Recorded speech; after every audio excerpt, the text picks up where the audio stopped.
Okay. Hello and welcome to my live reaction to Hunter x Hunter chapter 414. So, this week's been an interesting week. I will be completely upfront and say I have been spoiled on one aspect of this chapter. So I was being really careful. I saw a post on the Hunter x Hunter subreddit that was like, why are people being so obnoxious with spoilers this week? I've already been spoiled doing this and this. And I hadn't been spoiled at that point. So I thought, okay, stay away from the Hunter x Hunter Reddit. Be more careful with my muting on Twitter to make sure nothing comes up. Okay. And I didn't get spoiled by Twitter, which is where I usually get spoiled. This time I got spoiled because I was browsing YouTube on my Xbox. And if you're watching YouTube on the YouTube app on Xbox, if you want to go from your home to your subscriptions, for some reason there's an update now, you have to go through Shorts, which is like, why am I watching Shorts on an Xbox? I mean, good to have an option, but like that's not going to be my priority ever. And yeah, it just started auto playing some guy who, to be fair, I watched a couple of videos by that guy last week.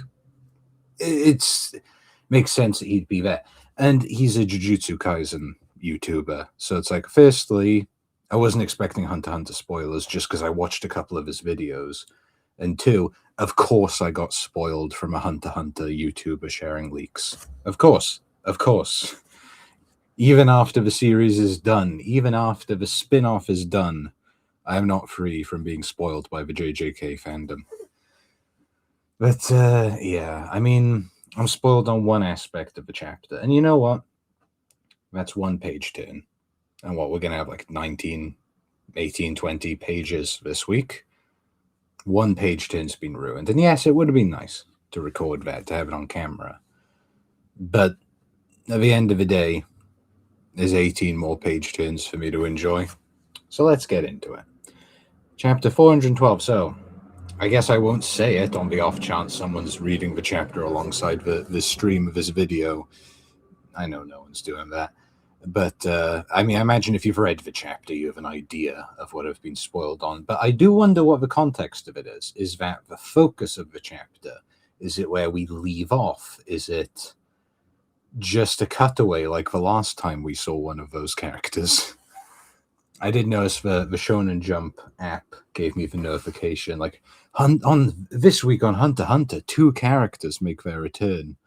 It's just like, that is a very vague way of trying to hype people up. But anyway, let's get into it. I've been putting it off long enough. No one's come here for 3 minutes of me rambling. Okay, so this maybe isn't going to be the focus of the chapter, because I am on page 1 right now. And we are still on the Black Whale. Chapter 414, Friends. And let me try and remember these guys. So I definitely don't remember this guy who's sleeping. I remember the face of this guy who's floating up to him. Is he floating or jumping? I guess I can't tell that here. Isn't he? I'll be honest. Call me a fake fan. I don't quite remember who this guy is. I want to say he's one of Benjamin's guards, and that would make the most sense with this placement. Yeah, we'll have to. We'll see. He gets up and he shunks this guy in the throat and covers the body. Oh yeah, this is what I've been waiting for. Really gets my adrenaline going. And another guy is getting smothered and then stabbed for good measure. Martial law. 5 more minutes. I just can't wait for the order. Wait, he's waiting for martial law to be... Okay, I guess Benjamin's told all his guards what he's planning on doing. And this guy knows the plan and is waiting for the formal declaration, but is getting a little bit ahead of himself. I'll kill everyone who resists. I'm a fighter, not a thinker, baby. Someone appears to object to that notion. There's Actually, that's a point. Is that someone creeping up behind him to like take him out, or is it just the person he just stabbed in the face resisting? Because like if it was just a hand reaching, I would think it's something like someone creeping up behind him. But the fact it's shaking, yeah, I guess maybe it's the guy he just stabbed in the face, struggling. I guess maybe. I mean, why else cover his face if? Unless you're planning on having him live for a little, you're open to the possibility that he might get up and shout. Anyway, we go outside a room. 2 guards are watching. Hey, something's going on with the first prince's personal guards. Let's tell our prince. It's Rice, I'm coming in. 2 guards are entering. Where is it? I'm not quite sure what's going on with like these 2 guards on the side and 1 guard in the middle. And they're knocking on the prince's room, and it is Loserus. His Highness is sleeping. Talk to me. I'm awake. Oh, he's watching something. I imagine I have a 0% chance of identifying what that is. I'm awake.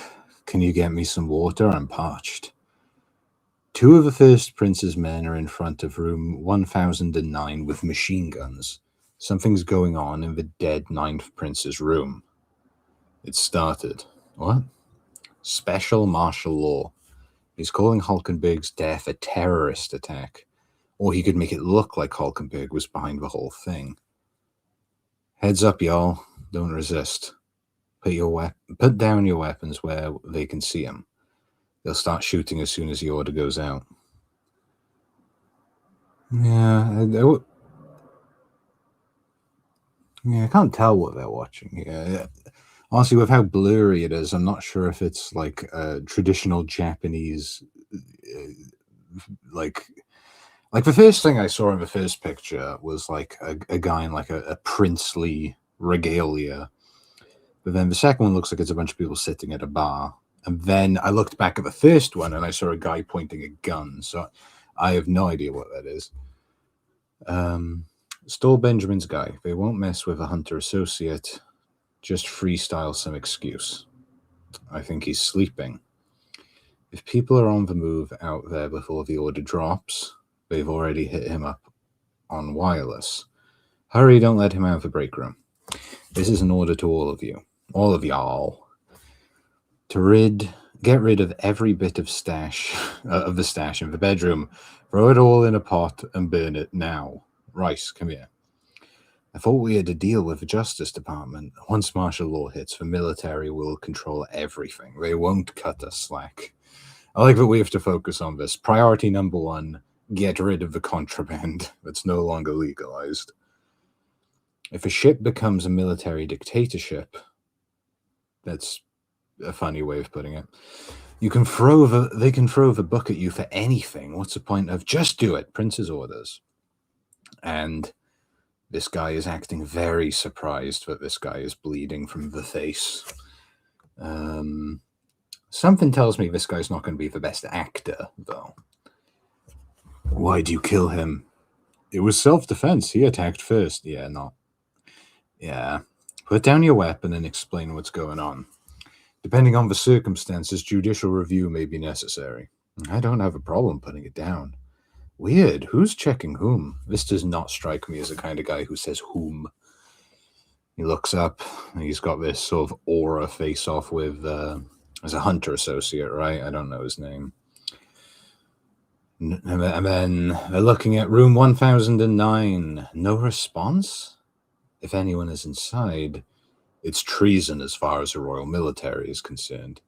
The purge under martial law came sooner than expected, but that's convenient for me. My ability to kill with my stinger ball while keeping them inside... My ability to kill with my stinger ball while keeping them inside my N isn't cut out for group combat between Nen users to begin with. The fact that all the text is like written over the part of his face makes it hard to sort of see where the punctuation is there. I'm pretty defenseless inside my N. It's risky enough letting people inside your N. You can use Gyo you can't use Gyo at the same time, so even a pistol will be fatal. Not to mention, it's psychologically no easy feat to maintain N while so many ambiguous characters roam about.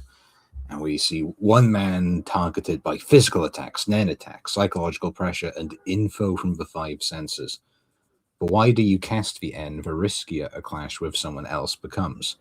If I run into an ability that automatically attacks someone who's using N or Gyo, or a tag team of one guy using N while the other emits Nen bullets, I'm a goner. You know, this is a problem I could 100% solve by just going to the wiki.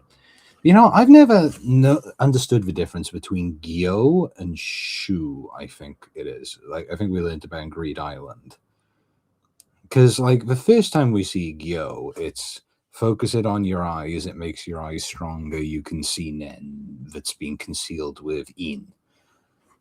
But then, like, you learn Shu, and I'm pretty sure what it is, it's like you can reinforce your hand or any part of your body to hit harder, and it's explained that it's like, well, if you're using Shu on your hand, the rest of your body is, like, effectively in Zetsu.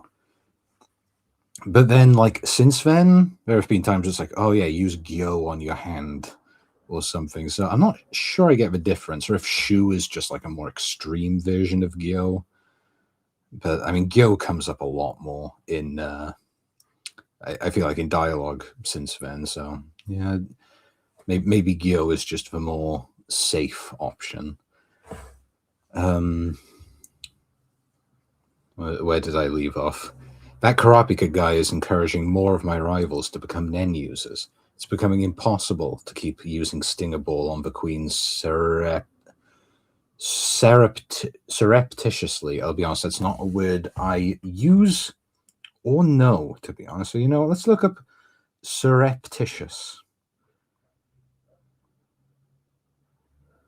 Surreptitious meaning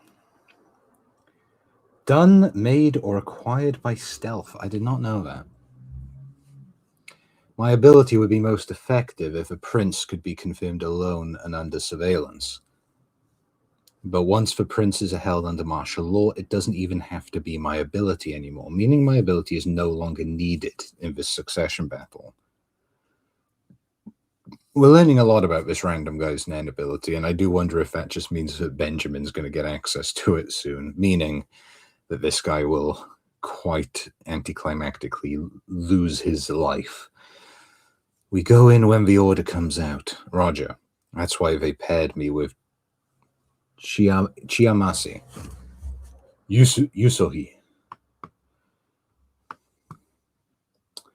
Are you ready for this? Of course. Okay, and Chiamasi. Let me just make sure I'm getting that right. Chiamasi and Yusohi. Chiamasi is touching Yusohi on the back. Chiamasi's ability. Mute King the Invincible Hero, Lord of the Flies. Manipulative, semi-coercive. Touching a volunteer for a period of time can make him invincible for an equal amount of time. Okay. Once that time runs out, Zetsu is forced on you for 100-fold for the same amount of time. After the Zetsu period, you receive a third of the damage you would have taken due to a rebound of your own aura. Okay. Manipulative, semi-coercive. Okay, let me just read. Note, a symbiotic attack from a team of Nen users cannot be blocked. I've confirmed with N that there's only one person inside, but depending on the total damage, that's nullified. After the invincibility ends, I'm going to die. Okay, this is interesting. So it's like, an Uber, well, not quite Uber from TF2, because that would make the healer invincible as well. But so touching a volunteer for a period of time can make him invincible for that amount of time. So touch him for a minute. Oh, just a second. I think I need to close my window.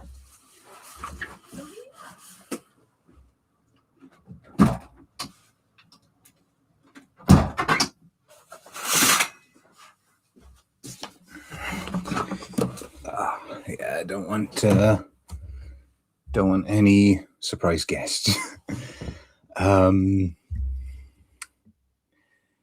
Yeah, so touch someone for a minute, and then you let go of them. They become invincible for that minute, and then Zetsu is forced on you.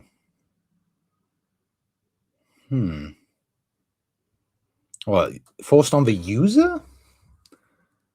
Because it says touching a volunteer can make him invincible. Once that time runs out, Zetsu is forced on you.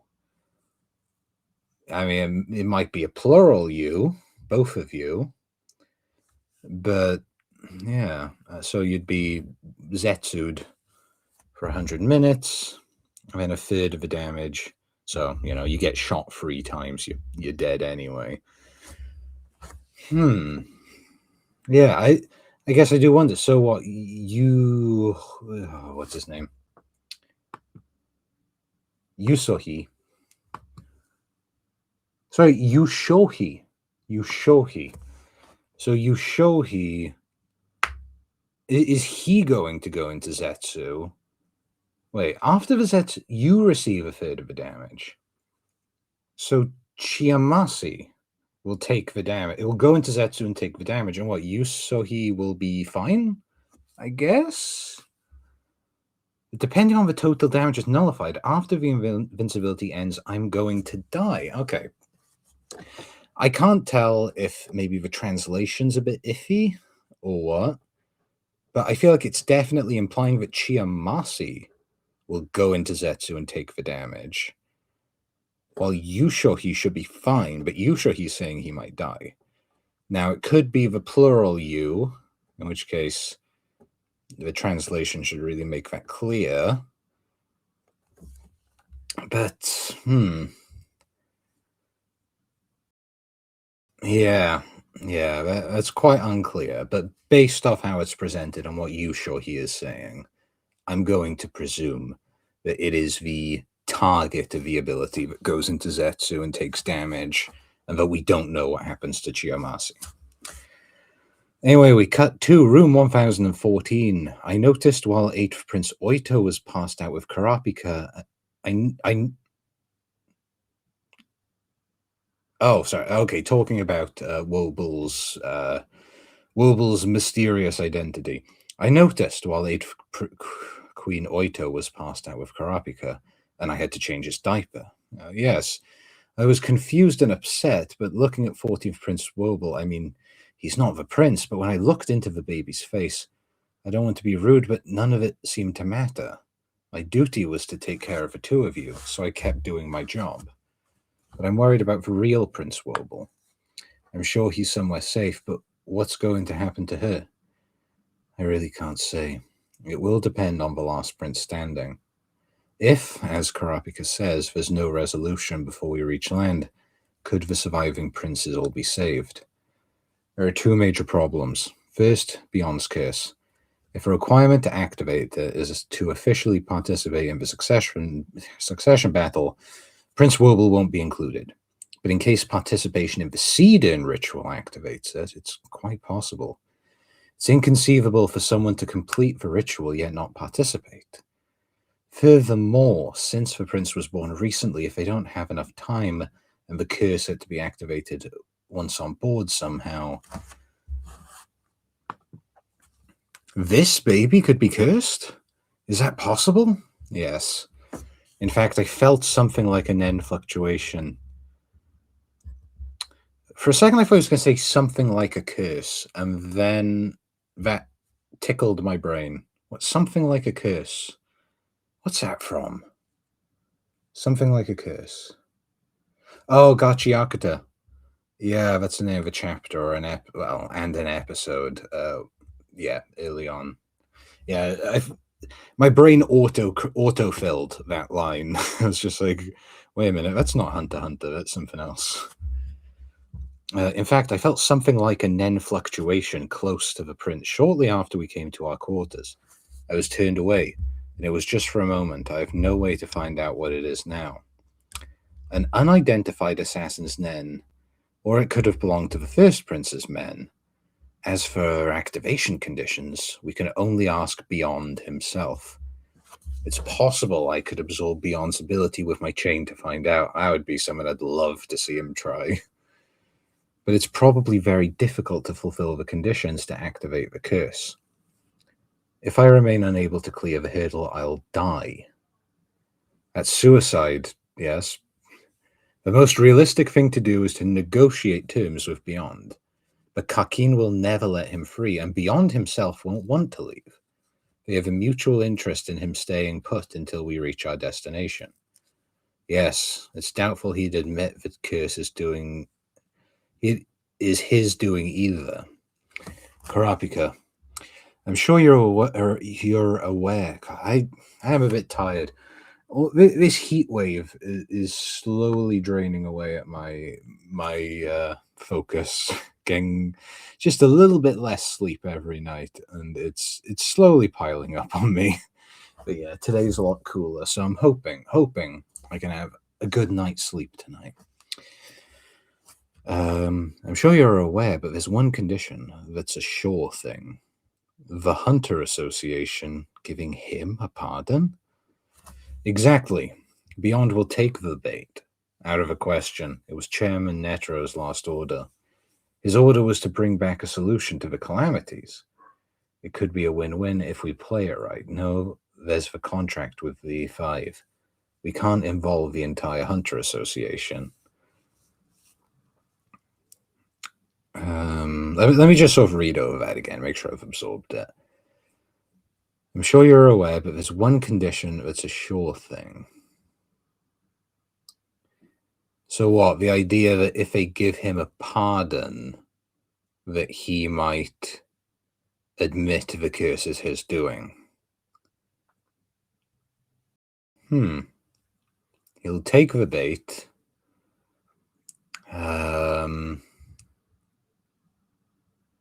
Okay. I mean, Karapika's worried about how that conflicts with Netero's, older man Netero's last order. Why did it just say chairman? Why didn't it just say chairman? First of all, Beyond is willing to sacrifice his own children to realize his ambition. He'd never talk about the curses, the crux of his plans, and if he did talk, it'd likely be a trap. That's why we're going to set up a trap of our own. You know, I've seen them before, but I've never really stopped to think just how ridiculous Bill's eye bags are. There's a massive one with an equally big one underneath. This man does not get his sleep. Remember that woman's ability? He's remembering Longi. Maybe we could use it somehow. Casually putting a clause about abilities or using the penalty for breach of contract. There must be something. Bill, aren't you on Beyond's side? Why are you doing this? Sheesh, I'm glad you're not on Beyond's side.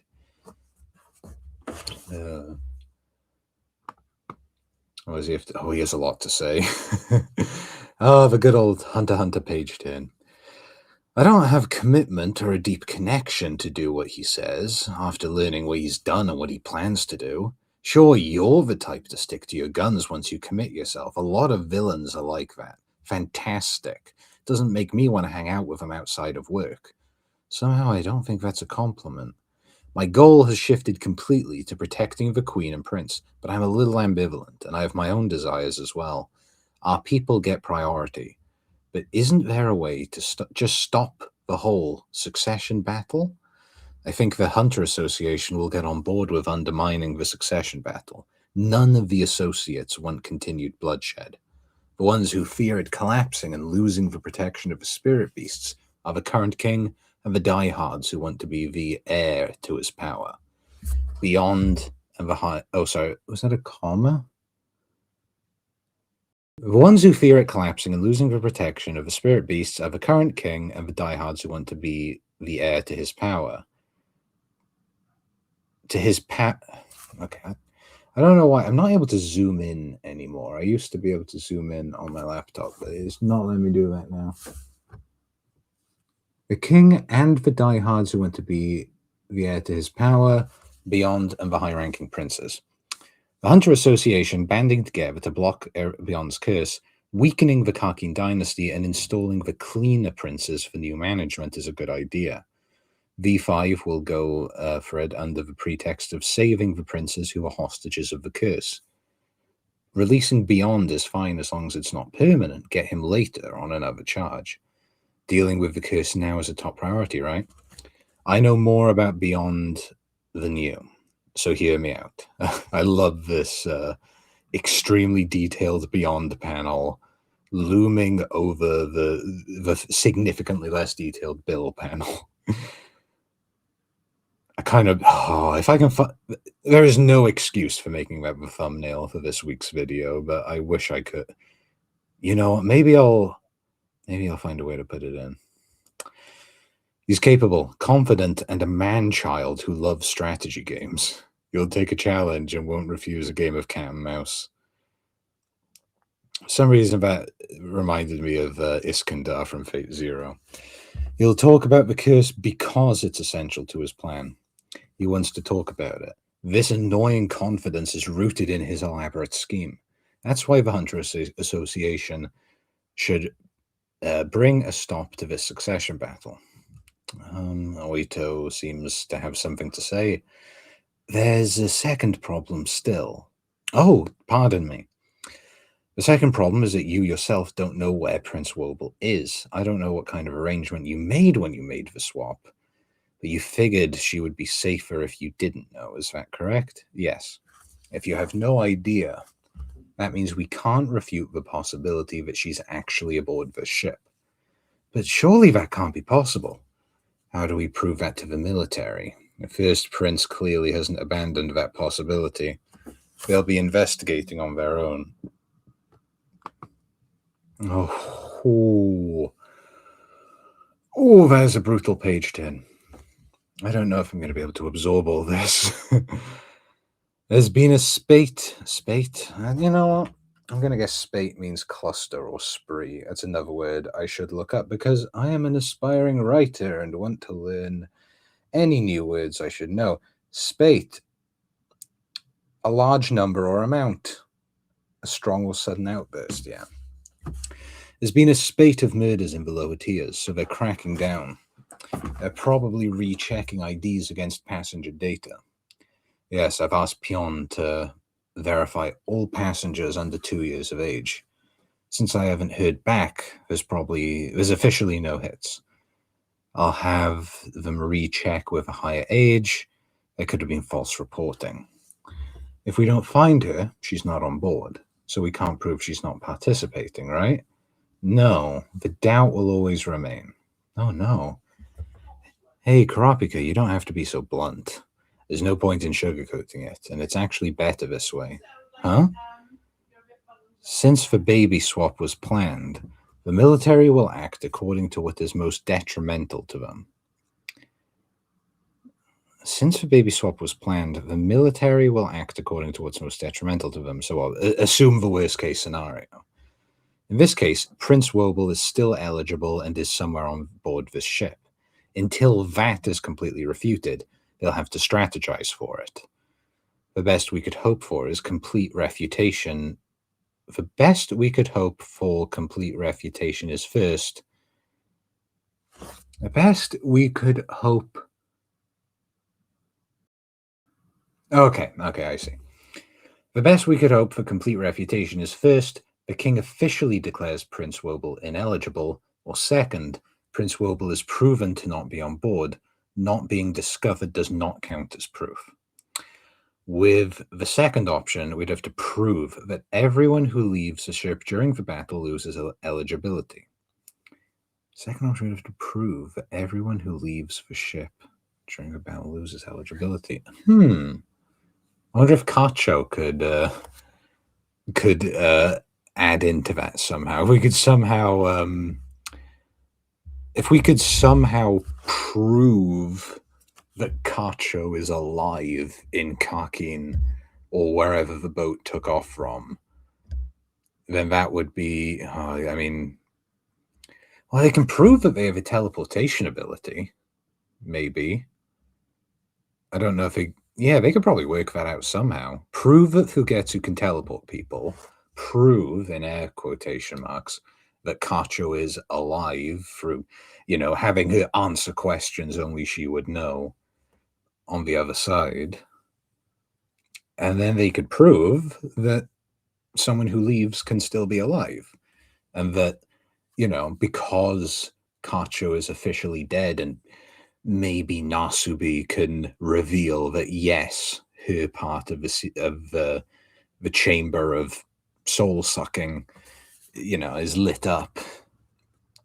It would involve a little bit of playing along, but get a little bit of getting the king to play along. But they could prove that Kacho has left the bounds of the game. Participating in the ceremony was the condition to be eligible. It will be difficult to prove that the one who was at the ceremony was your sister's son, and that if the real prince swapped out with your nephew and somehow escaped. And what if the real prince swapped with your nephew and somehow escaped after the ceremony? We can't refute that. As long as a doubt cannot be removed, the higher ranking princes will assume that Prince Woble is on board. Even if she's discovered outside, we'd have to prove that eligible princes will lose eligibility once they leave the ship. So, as long as they don't find her, they won't admit she's not participating or won't hold it against her. Yes, that's right. They won't be convinced until Prince Woble is found somewhere. Put another way, they have to keep looking until she's found. They need to make it clear one way or another so they can be the sole survivor. All this means is that as long as she's not on board, she's invincible. The higher ranking princes won't be able to find her or determine her eligibility. This grey area will perpetuate, so she will inevitably be lower in priority as a target for elimination. But if she was targeted with Beyond's curse, if she's outside, whereabouts unknown, there's nothing we can do. That's right. There are two paths to a solution. Elucidate Beyond's curse and find out whether Prince Woble is the target. If she is, we'll have to identify Beyond's child, who is the curse sacrifice, and undo the curse ASAP. The other is to find out where she is. She's invincible within the succession battle, but the opposite is true in the case of the curse. If she's a target, we need to find her ASAP and ask a good exorcist what to do. In terms of undoing the curse, the end result is the same. I split them up since the approach is completely different. Whether we remove the curse, the source of the curse, or remove the curse from the target,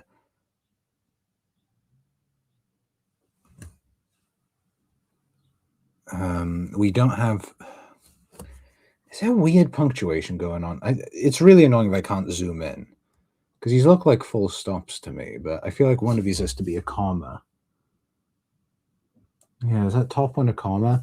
Whether we remove the source of the curse or remove the curse from the target, we don't have enough time or enough people to do both in tandem. We should take the first path. It goes well with Fifth Prince Long...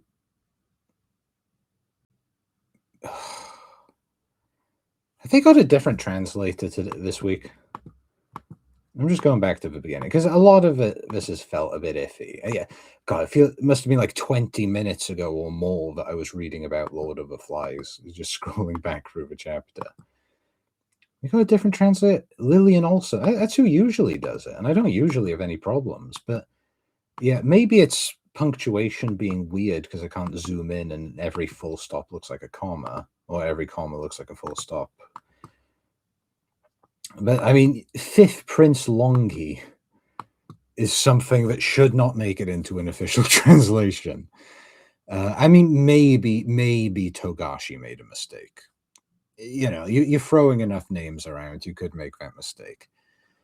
But yeah, my guess is that in Japanese, maybe this was, God, what's Prince again? Orgy, or like Go Daime no Oji no Rongi. or Ronhi. You know, like Longi of the Fifth Prince, which could mean Fifth Prince Longi, but if you know the context, would be the Longi that belongs to the Fifth Prince. Maybe that's what it said. Maybe Togashi made a mistake, but yeah, going off the Lord of the Flies, like that felt iffy. This feels iffy, so I'm more inclined to think that it's the translator having a bad day than Togashi, but you know, maybe that's misguided. It goes well with Fifth Prince Longi's contract fulfillment. But we need to assume the worst to prevent it. To solve the second problem, assume the curse is directed at Prince Woble and try to protect and exercise her. I'd like to hire the Hunter Association to search for the prince. All right. I'd like to confirm once more. I know it's a fact that you don't know where she is, but don't you have a way to contact someone in case of an emergency? She is silent. Bill thinks to himself, he doesn't overestimate his ability, so he doesn't prematurely equate the conclusion with the truth, even when he uncovers some facts. And he knows that the Queen's ignorance is her greatest weapon. That's why he'd kept quiet. The worst case is that Prince Woble is on board and is the target of a curse.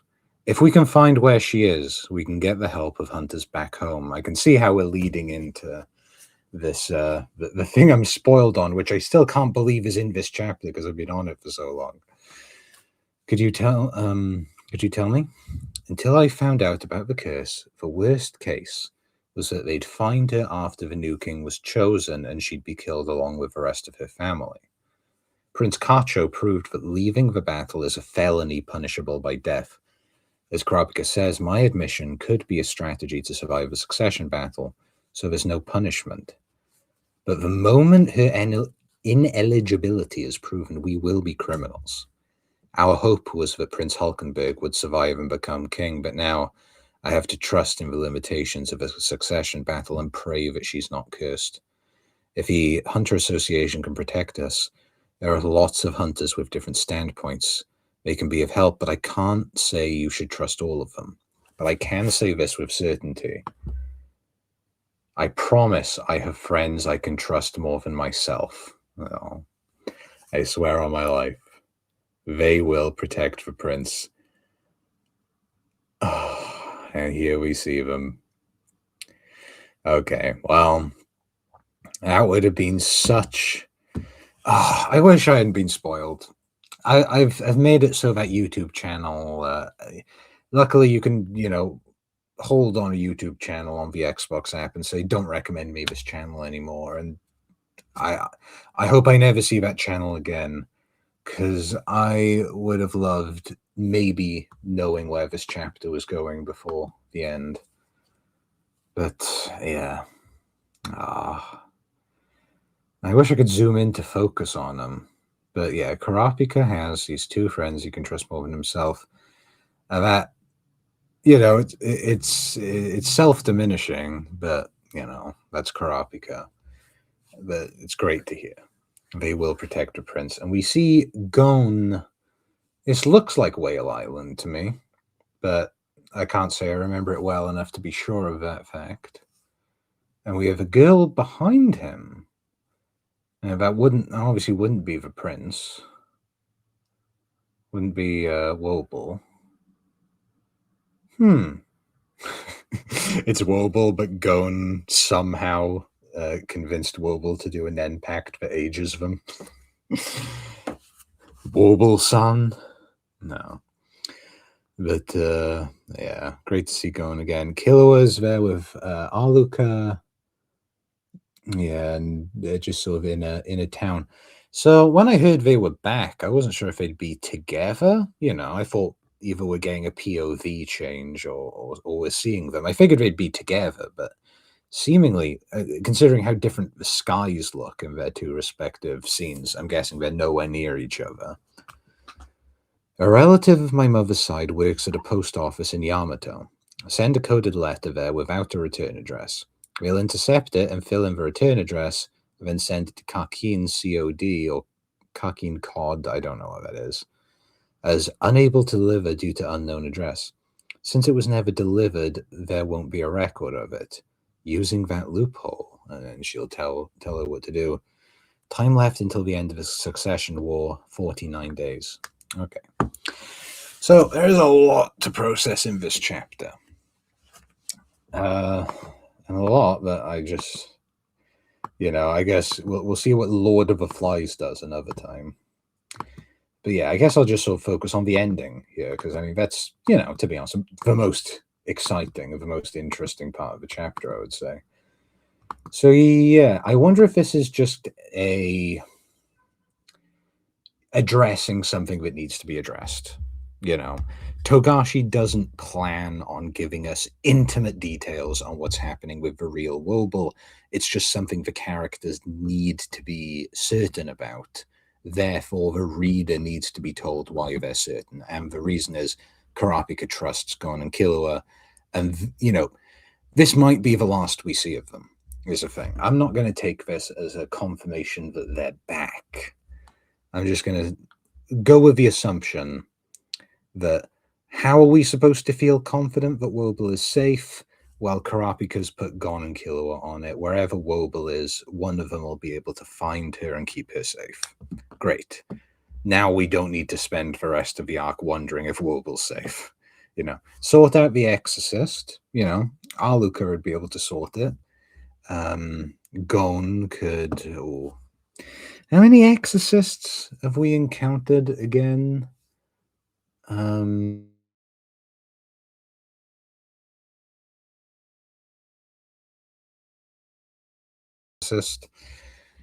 Not that I don't even know if they crossed paths at all in Greed Island, to be honest. Is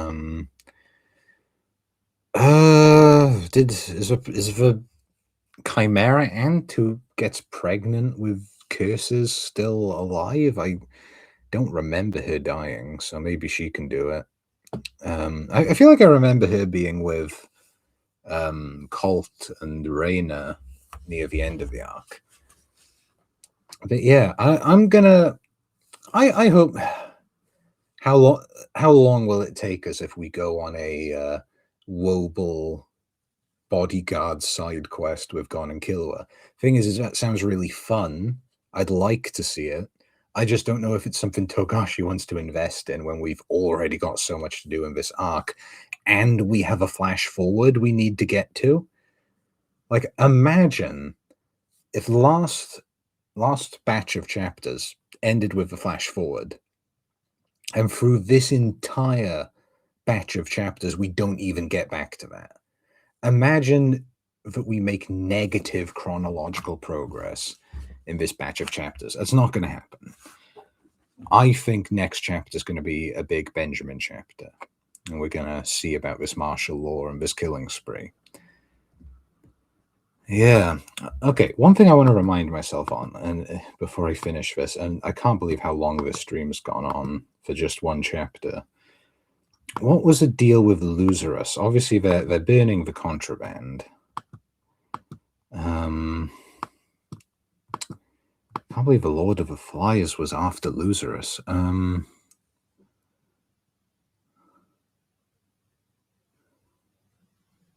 Yeah, well, we cut away from that to look at the guys having a stare off, and that doesn't go anywhere just yet. Oh, I've just noticed that one of them like jumps into action. There's that little. Yeah, I guess we don't really know, because Loserus has disappeared in present day, hasn't he? I guess we have no hints as to where that's gone. If it's part of the Fugetsu plan. Yeah, okay. It has been a very long stream and my voice is a bit tired. So I think I will leave it there. I'll try and upload this to YouTube straight away. But yeah, thank you, anyone watching this. Just a heads up, I notice I get more views on these on YouTube than I get viewers on Twitch. And of course, that's expected. People are more available to watch something in their own time than live.